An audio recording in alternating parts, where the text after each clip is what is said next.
Hello and welcome everybody. We are now flipped into presentation mode. I hope you were able to wrap up your conversations. Welcome to the Stanford Emergency Medicine Innovation Symposium, our inaugural first one ever. The purpose really of this conference is to really give space to the future of emergency medicine, including not only what could happen, but also what probably should happen. Speaking of what should happen, hopefully our technical day will go pretty well. I'm going to give over to Jason Lower, my co-director, in 1 second to talk a little bit more about that. But please forgive us as we're using somewhat new software to make this all happen. Before we start, I wanted to give a quick thanks and shout out to the StEMI X team. Jason, my co-director here, has been invaluable in this process. But I'd also love to thank some of our digital strategy team from Stanford, including Ryan Rivera, Matt Strelo, Sam Shen, and then especially to some of our other help from Sue Copa and Adrene as well, who have been invaluable in making this happen. So Jason, why don't you take us away and share a little bit about what's going to happen today? Sure. Thanks, Dan. I'm Jason Lowe. I'm one of the pediatric emergency medicine physicians here at Stanford. Welcome to StEMI X 2021, everyone. We're going to start now. So I'd love to introduce Dr. Andra Blomkans, who is the chair of emergency medicine at Stanford, as well as a loud advocate for the future of innovation with emergency medicine. And she can take it away with our keynote speaker. All right. Well, good morning, everyone. Welcome to inaugural Stanford StEMI X from Stanford Emergency Medicine. I'm very happy and enthusiastic to introduce our keynote speaker today, Dr. Richard Zane. Dr. Zane is a professor and chair of the Department of Emergency Medicine at the University of Colorado Medical School, with faculty based both at the University of Colorado and Denver Health Medical Center. He has extensive experience in designing and implementing systems of quality, emergency care, access, and clinical integration. He has been applauded for being able to apply modern industrial engineering and informatics practices to healthcare and science. He recently led a complete redesign of the University of Colorado Hospital Emergency Department, and that new model of care has been recognized, emulated, and often visited by visitors both in the United States and internationally. He is a leader both in the academic and private sectors, a true model as an expert in emergency medicine innovation, and I'm very happy to introduce my dear colleague and dear friend, Dr. Richard Zane. Thank you, Andra. My mom wrote that, and I didn't think you'd actually read the whole thing, but thank you very much. I'm really thrilled to be here. I'm going to share my screen. We practiced this almost 6,000 times in the last half an hour, and I'm hoping that it works. It appears as though it is. So what I've been asked to talk about today is looking beyond the emergency department. I have dual roles here at the University of Colorado. I'm the chair of emergency medicine, and in that role, I have oversight for the academic practice of emergency medicine, community practice of emergency medicine, urgent care, virtual care. And then from the health system side, I'm the chief innovation officer. And as chief innovation officer, I lead our system in partnering with industry to be pragmatic and solve challenges in healthcare. And I'll talk a little bit about that. But before I do, let me just tell you about my conflicts and disclosures. I'm a deeply, profoundly conflicted individual. But the real conflict is that I'm a public employee, and I work for the University of Colorado on the Anschutz Medical Campus in Colorado. So I am representing my own views. And because I am who I am and I tend to speak the way I do, please do not correlate anything I say to the University of Colorado, the state of Colorado, the Board of Regents, the governor of the state of Colorado. I'm representing myself. Also, I work with a lot of companies, a lot, and I'm going to talk about some of them today. I have no personal investment in the companies. I am on the board of some of these companies, but the University of Colorado or UC Health or both have invested in many of these companies, and I represent their investments. So those are my conflicts.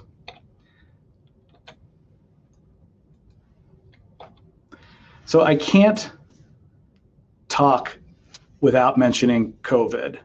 And I want to apologize for not being there in person.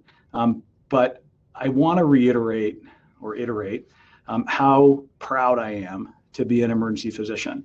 And we all go through different times in our career. And I think that this past year or 14 months has punctuated why we exist. So I am beyond proud to have stood on the front line with my colleagues, taking anything that comes and leading in this pandemic. And people will ask me, what's it been like besides being exhausting? And I know that everybody listening is exhausted. It feels as though this is what we were built for and why we exist. So thank you for leading with us. So I want to talk a little bit about the scope of emergency medicine, and I'm not going to read this slide to you because all of you can read, but let's talk about the history of how this happened.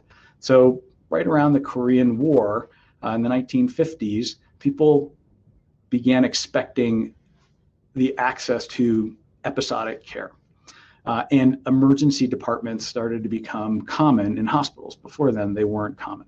It was common to go to the hospital, you call your doctor, and your doctor would meet you there. And then in the ensuing decades, it became more common for doctors to practice exclusively in emergency departments. And then in 1979, after some heroic politics, the American Board of Medical Specialties recognized emergency medicine as a specialty. And I remember when Stanford did, and it was applauded across the country. And I had the privilege of being one of the folks that came to Stanford to advise the dean. And then Andra came, and the rest is history, as you know. But I want to take you back even further. I'd love for you to think about thousands of years ago and how we came to be in these different specialties. Asclepius, hopefully you recognize him. Medicine was an iteration of religion and practice. And physicians were godlike, if they were even physicians. And then let's go forward, and there became this bifurcation of physicians and barber surgeons. So the first duality or binary categorization. So you would go to a physician or a priest if you weren't well, and you would go to a barber when you needed a haircut, a shave, or something lanced or something removed. So let's go in the future, and now let's look at Osler and Jonas Salk. I keep thinking, what would Jonas Salk think about this year with what's happened with this pandemic and the evolution of vaccines and what came out this morning about the Johnson & Johnson, which I know is paralyzing everybody. But let's think forward even more. So the question that I have is, now we have the American Board of Medical Specialties that has created and authorized 24 different specialties, and we are incredibly proud to be one of them. Beyond proud, it was an incredible achievement.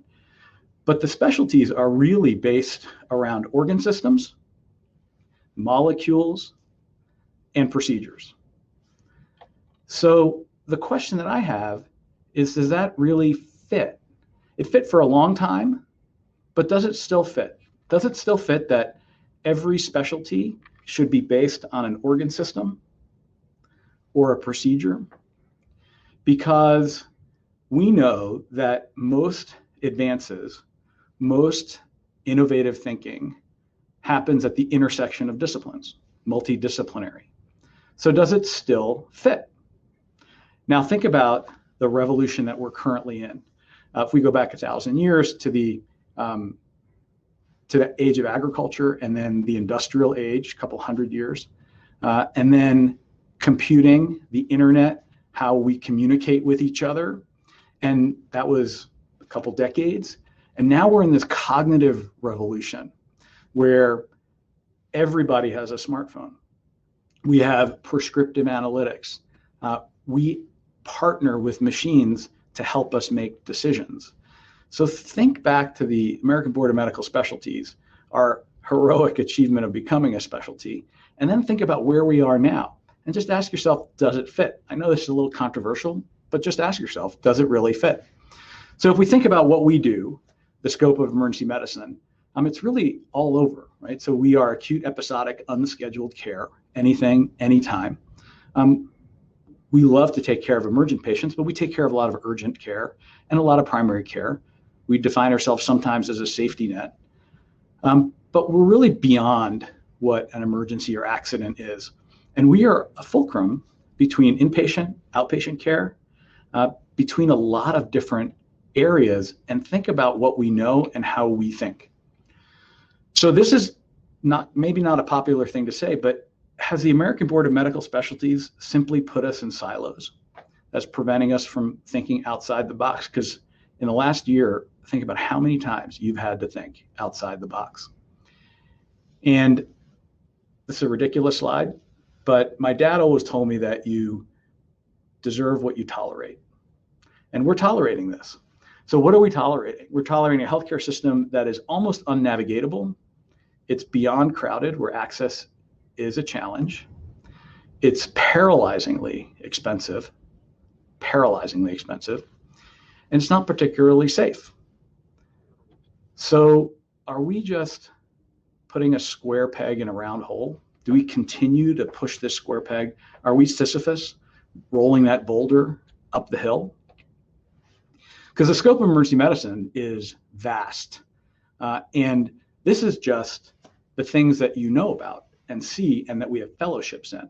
Sports medicine, critical care, EMS, disasters, toxicology, wilderness medicine, space medicine, and I'm not even naming ultrasound, pediatric emergency medicine, keep going. But what is common about these? Well, it's locus and acuity. But if we were to say, what is the characteristics of an emergency physician? We're comfortable with any acuity, comfortable with any pace.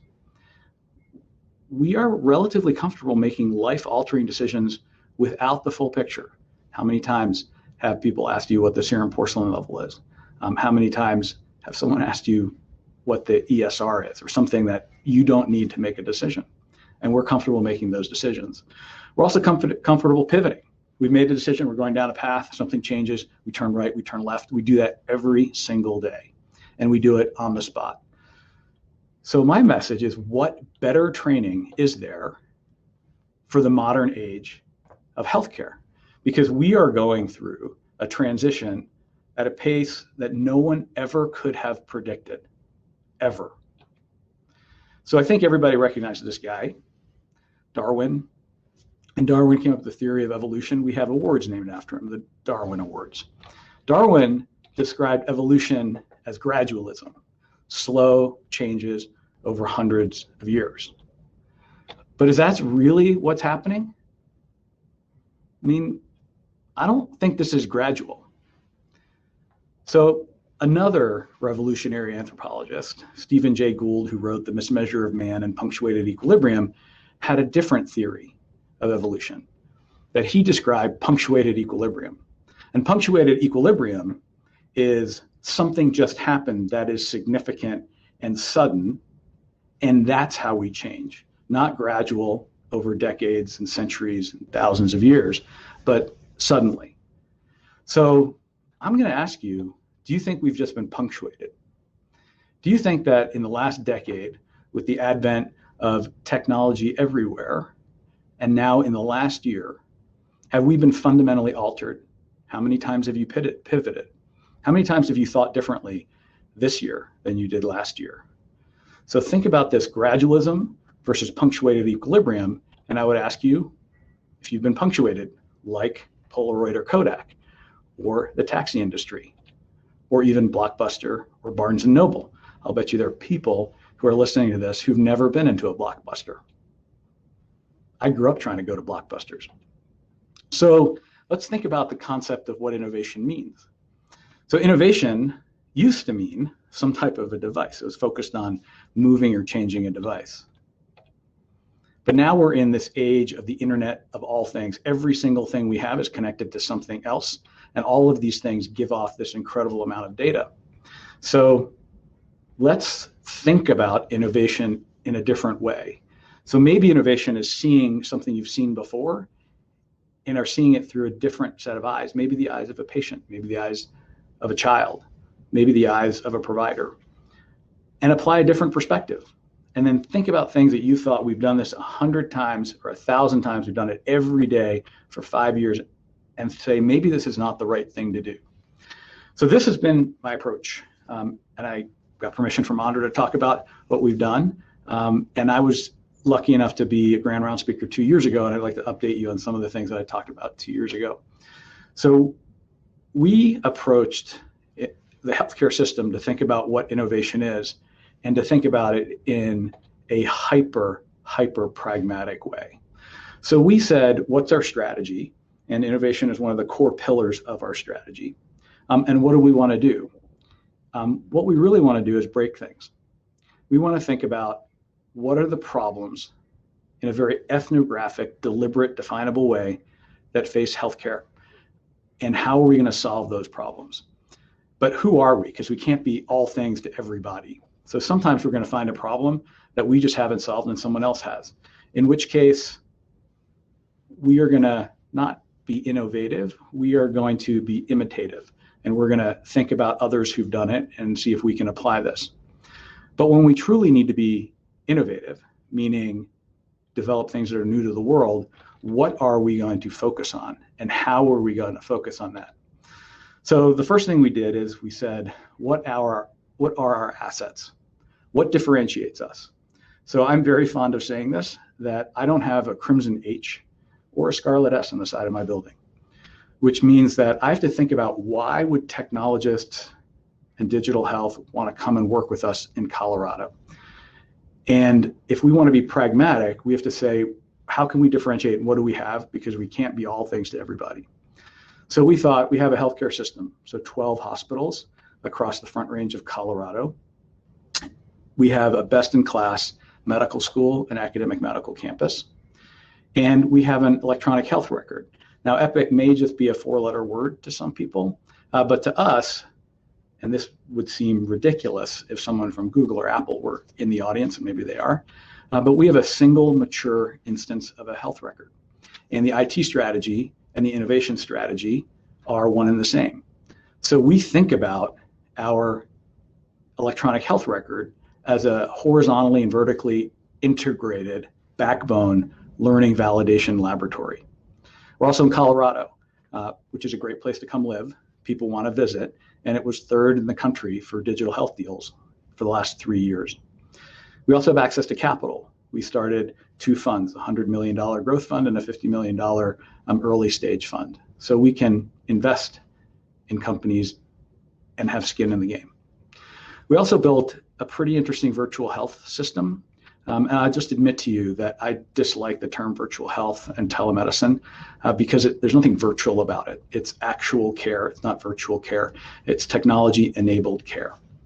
The other thing we did is we said, what are the pain points of working with academic health systems?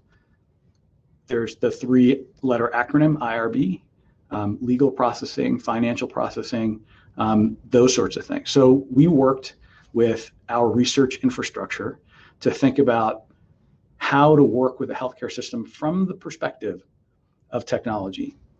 What would a startup do? What would a large company do? What they don't want is 3 months to IRB approval. So we streamlined our academic processes.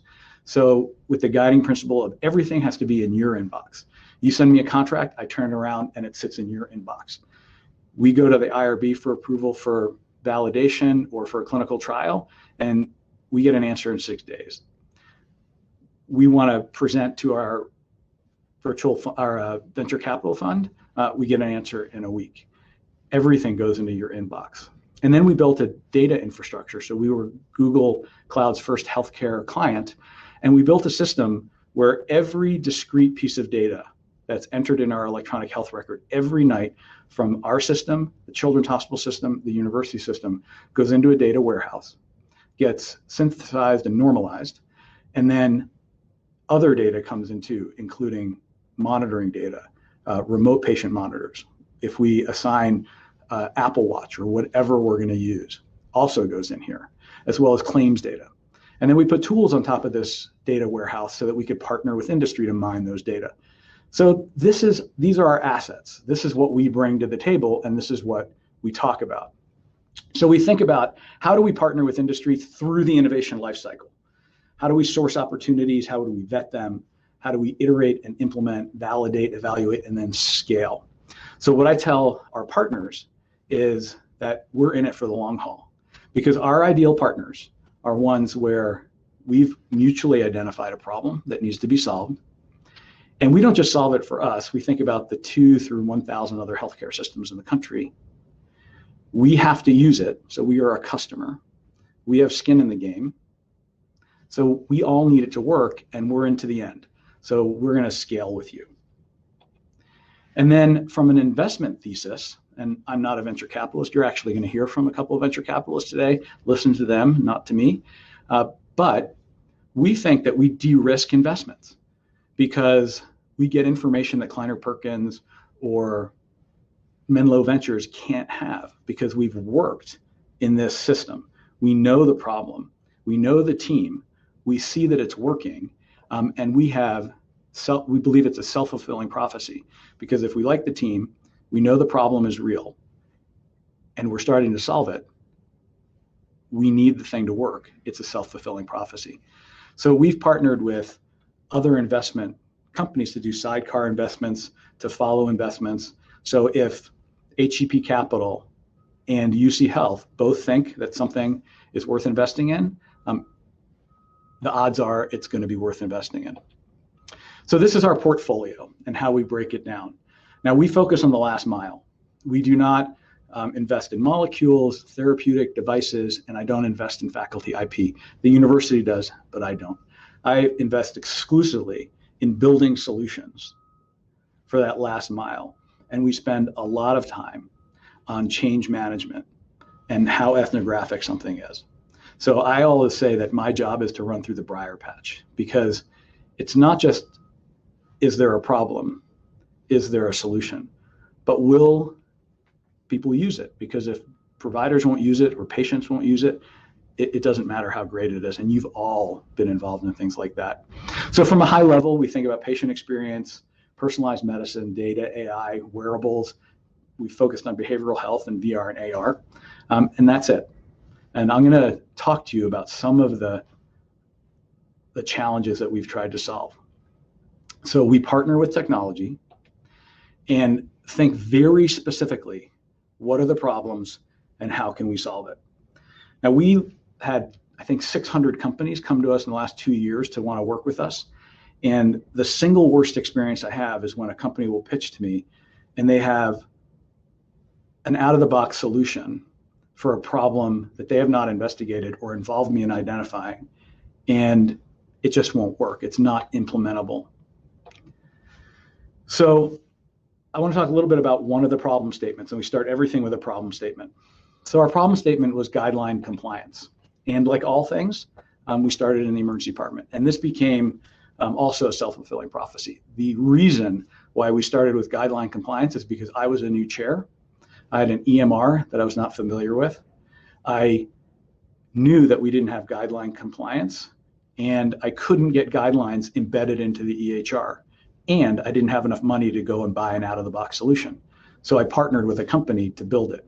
But the problem statement is that 85% of every diagnosis in medicine has a guideline associated with it. And those guidelines will improve care by some ridiculous number from 5 to 75%. And that could be the same outcome for cheaper, or it could be life or death and anything in between. And then from a provider perspective, we have alert fatigue. There's not a chance that we can read everything published, even if we stayed up 24 hours a day, 7 days a week, 365 days a year. We'd only keep up with half of it, and we're clicked into submission.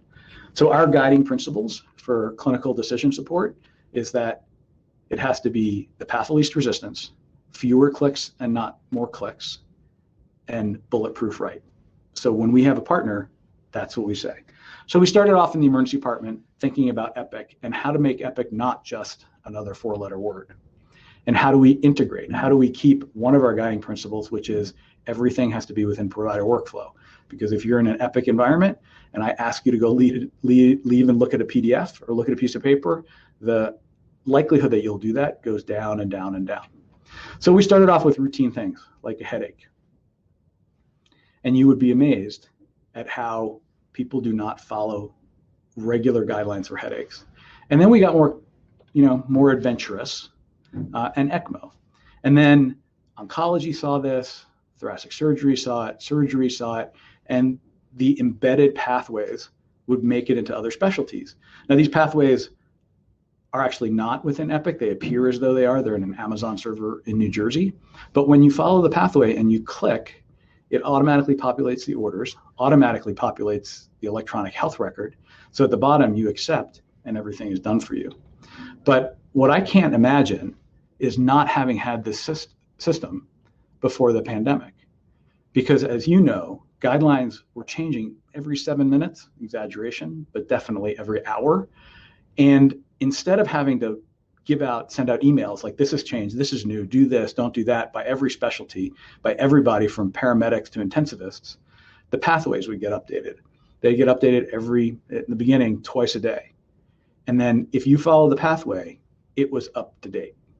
So it became the path of least resistance, the easiest way to do something. And we had exponential scaling. And now this company that we work with is in a few hundred healthcare systems across the country. We were the second one to use them. So the second problem statement, sepsis. So this is one of those problem statements where I was thinking about being very pragmatic.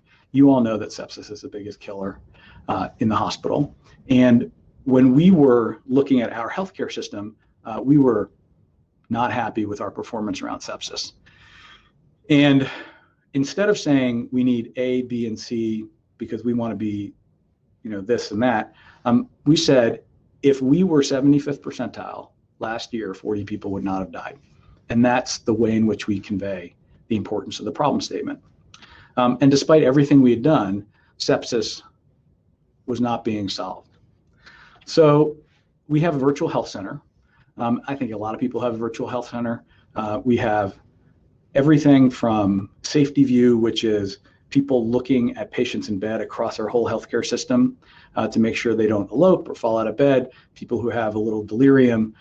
We have centralized telemetry, centralized capnography, and then we have a virtual behavioral health center and integrated into this, and this room, this is one of the 5 rooms, there's 2 to 3 ICU nurses, a 24-hour emergency physician, advanced practice provider, and an intensivist, either on site or on call. And like a lot of people, we have virtual urgent care and virtual everything care and virtual ICUs. But we set up virtual surveillance, which means we wanted a pilot for how we can surveil a certain set of patients. And we decided on sepsis as the first one. So we combined 4 algorithms. As you know, sepsis algorithms and scores are incredibly sensitive and nonspecific. So the noise ratio to actual is super high. So we combined 4 algorithms to make them more accurate. We had real-time monitoring of the electronic health record. So anything that comes off a patient would go into these algorithms, including vital signs, discrete elements in the electronic health record. When the score would come to a certain point, the nurse would do an evaluation of the patient, more often than not looking with the camera, looking at electronic health record, reviewing the data, and remotely order a CBC and a lactate. Not rocket science. Here's the hardest part, and this is the change management running through the briar patch, which was when we recognized someone who was at risk of sepsis, we would remotely, the emergency physician, would remotely order bolus fluids and antibiotics on patients who are sometimes hundreds of miles away. So we had to convince the medical ICU, the surgical ICU, hospitalists that we could evaluate sepsis better from often 100 miles away than they could, even though they were 1 floor above or 1 floor below. So we did a 3-month pilot, and we reduced recognition and treatment by 2 hours and decreased mortality by 30% and eliminated 180,000 bedside alarms. Now, everything that came off of this pilot went into our data warehouse, and we're now working with a large tech company to think about how to produce those algorithms. But the secret sauce really wasn't the decision to give antibiotics and fluids earlier. That's pretty easy. It was the last mile, that running through the briar patch, getting providers to understand that we could remotely do that better. And now we do it in all of our emergency departments as well. So that was our second problem statement.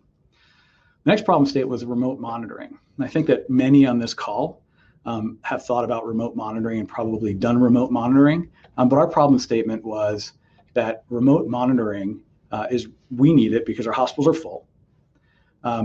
Patients are often asymptomatic until they become symptomatic, but sometime between asymptomatic and symptomatic, something happens, and we'd love to see it. We want to be proactive, but from a remote monitoring perspective, the devices were either too expensive or not medical grade. And I think everybody's seen more and more about Apple Watches and about all of the monitors either being not accurate or too expensive, or often feeding data that's not important. And we can talk after, if you'd like, about how Apple decided to use atrial fibrillation as one of the things that they were going to measure. And it's a perverse incentive to have done it. But anyway, too expensive or not medical grade. So we partnered with a company called BioIntelliSense. It was an asset transfer from a company called Strive. The CEO was the CMO for Qualcomm. He left Qualcomm. We led the investment in this company, and we walked it through the FDA. We did the human factors engineering, and then we started to think about how we could use this. So this device is really interesting for two reasons mainly. It's medical grade and it's cheap. So we can put it on anybody, put it on, it turns itself on. A patient can put it on themselves. It can be upside down, backwards, on the wrong side, and it recognizes where it is and turns itself on. Automatically connects to either a hub or a smartphone. And it does continuous skin temperature, heart rate, respiratory rate, coughing frequency, measures sleep, fall detection, gait analysis, and we can even tell if it's you or not. So we thought, what an interesting thing, very cheap. We could put this on a lot of people. We could remotely monitor from our virtual health center. And we would do what everybody's trying to do, which is take advantage of Medicare Advantage patients, the patients that we had tons of risk in. So patients like COPD, heart failure, diabetes, all the ones that you know about. And we could identify patients who were at risk before they became symptomatic, intervene, prevent emergency department visits and hospitalizations. And our pilots worked. And then COVID happened. And we needed another remote patient monitoring path or avenue. So we thought about, how do we discharge patients earlier, or how do we send them home directly from the emergency department with oxygen and avoid an admission? And this was our answer.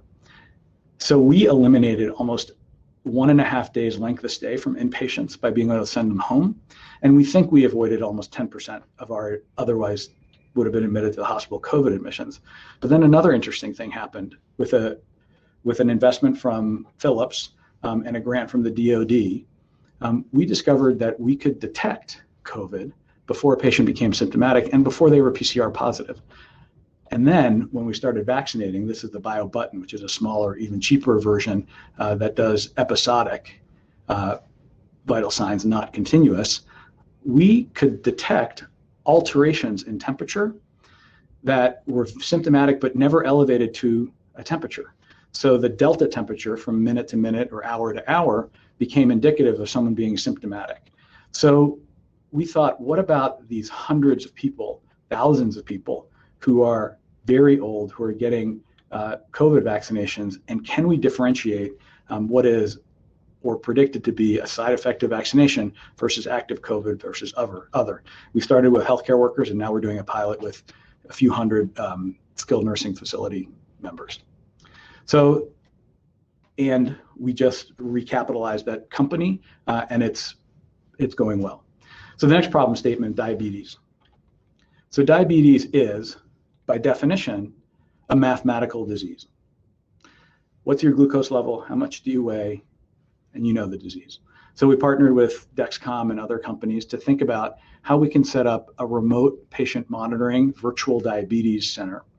Because, and this was very pragmatic, our chief of endocrinology requested to hire more endocrinologists and build a building. Even if we wanted to build a building and hire more endocrinologists, there weren't more endocrinologists available, and there was no place to build a building.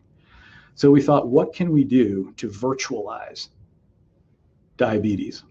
So we thought, what does an endocrinologist do? What does a primary care physician do? What does a pharmacist do? What does a diabetes educator do? What can behavioral activation do? Meaning, when your glucose goes up, your cell phone tells you your glucose has gone up. When you forgot to take your medicine, it reminds you to take your medicine. When you haven't gone for a walk, it reminds you to go for a walk.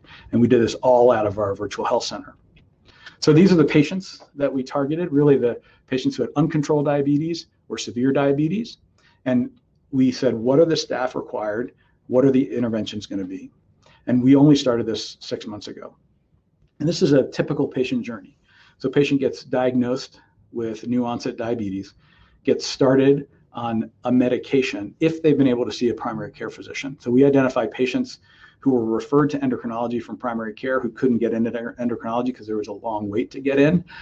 We identify patients in endocrinology who had severe diabetes or new onset diabetes. So we enrolled them in the diabetes home and remote care. We essentially surrounded them with resources at home, remote patient monitoring, glucometers, and then a lot of behavioral activation and touch points throughout the day. And then this is a typical journey. What happened in 3 months would have taken probably 3 years if the patient was compliant and came to endocrinology or came to primary care, because what we could do in parallel was previously done in series. So you go to the endocrinologist, they start you on a new medication, you come back in 3 months or in 6 months, they alter it. And we could do that every 3 days. So in 3 months, this is a typical patient, lost 8 miles, decreased significantly their hemoglobin A1C, and went from 2 medications to 1 medication. And on average, in 3 months, we reduced hemoglobin A1C by 22%.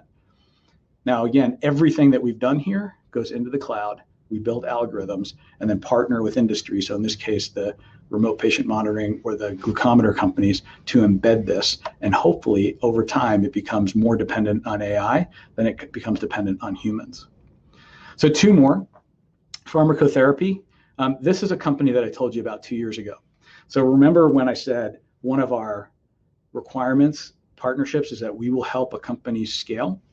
So as you know, indications for medication change. 1/3 of all prescriptions are left at the pharmacy. Everything is overprescribed or doesn't work, and it's really expensive. $340 billion a year expensive. So we partnered with a company called RX Review. This is the second company we started working with. They were 3 people in a garage here in Denver who had this great idea. They had some seed funding. We got a grant from the state, and we built clinical decision support around pharmacotherapy, which then evolved, pivoted to continue to be clinical decision support, but really be real-time benefit check. And our big coup was that it worked so well that it became part of the native Epic. So instead of it being an overlay, it's actually part of Epic. And when our providers use it, they don't even know that they're using it because it looks like a suggestion for something that's in the patient's insurance. So it goes into the electronic health record, looks at guidelines, looks at indications for medications. It then goes to the payer and says what is prescribed by, what is covered by the payer, and then surfaces cost estimates and suggestions. So we started off slow. Last time I came to you, it was just us, Epic, RX Review, and the Swift RX tool. And now, 2 years later, we have a lot more partners that are using it, and it's across the country. 150 million patients, 2,000 health systems, 200,000 providers are using it. And we think we've saved over $1 billion and almost $260 per patient. So this hopefully will be an exit soon, but that's the way we try and work with companies. So this is the last one I'm going to tell you about. The problem statement is hypertension. So sometimes you got to swing for the fences. As you know, hypertension is a silent killer.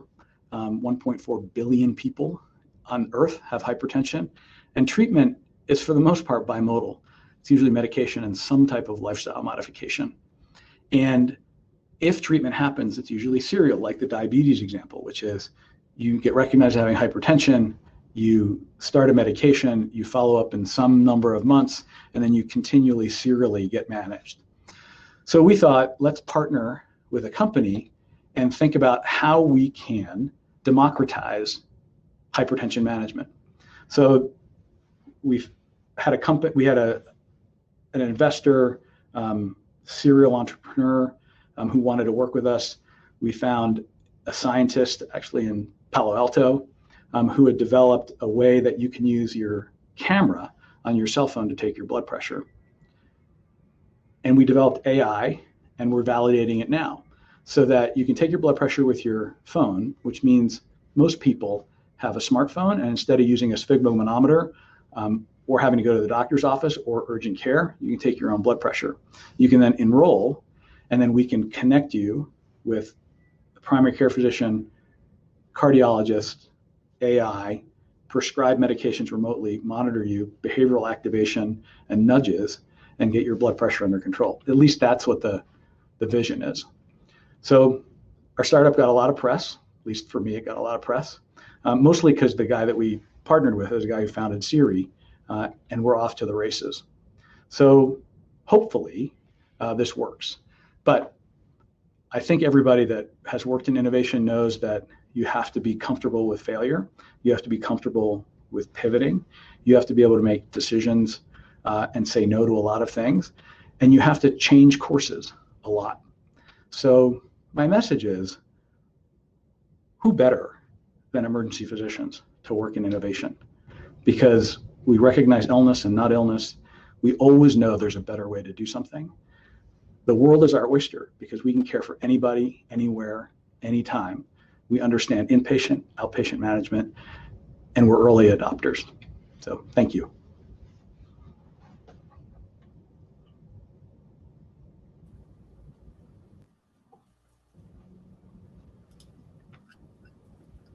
Hello. All right. Great. I just got kicked off Remo and just logged back on right at the perfect time.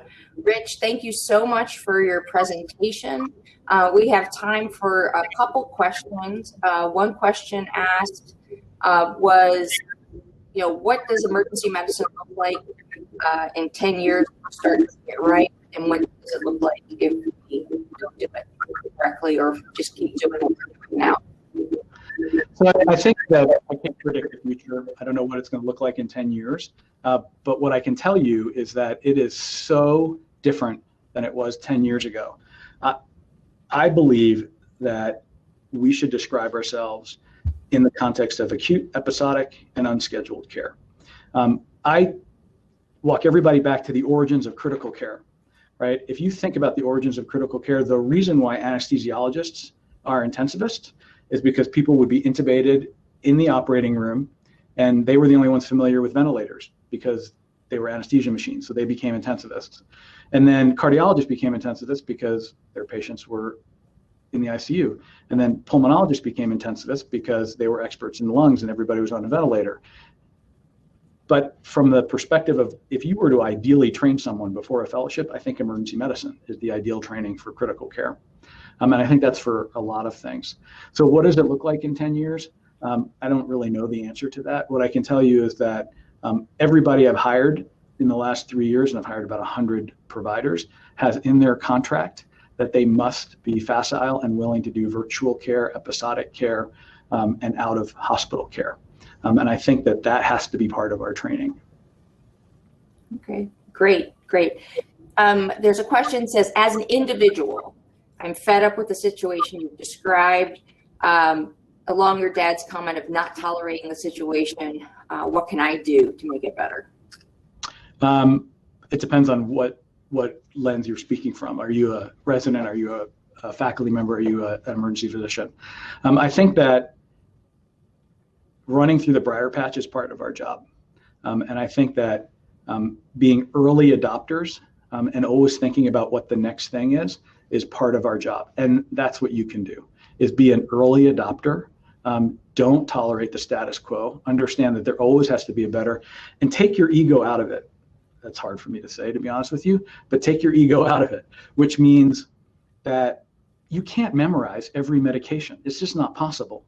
I've got more toxicologists who work for me than people, and they try and they memorize everything, but you can't do that.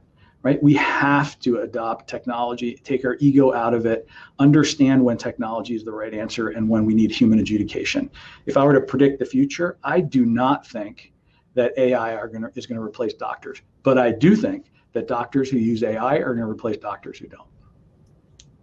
Okay, all right. One more question. How did you convince an institution of higher learning to gamble or start investing in an investment fund? That's a great question. It was a very difficult series of conversations that started with, I can't do this anymore. and then ended with, well, what do you want to do? And the answer was, I want to break things. So we had the ability to break things and also make money, right? So the venture capital is peculiar. I'm not a venture capitalist. I've learned a lot of acronyms in the last 5 years. But if you eat your own dog food, you de-risk an investment, you can make money. And we've proven that because so far, it's early, right? It's 7 years for funds to actually show returns. We've had 11 investments. One is neutral. The other ones have all increased. And the one that we just monetized was a 9.5 times return. So I think this is a good theory, and we'll see. Okay, great. Well, thank you, Dr. Zane, so much for your presentation and inspiring thoughts. I'm still stuck on eat your own dog food, which I'll have to ask you about later. But nonetheless, I'll turn it back over to Dan and Jason, and I hope all of you have a informative and fun day. Thank you.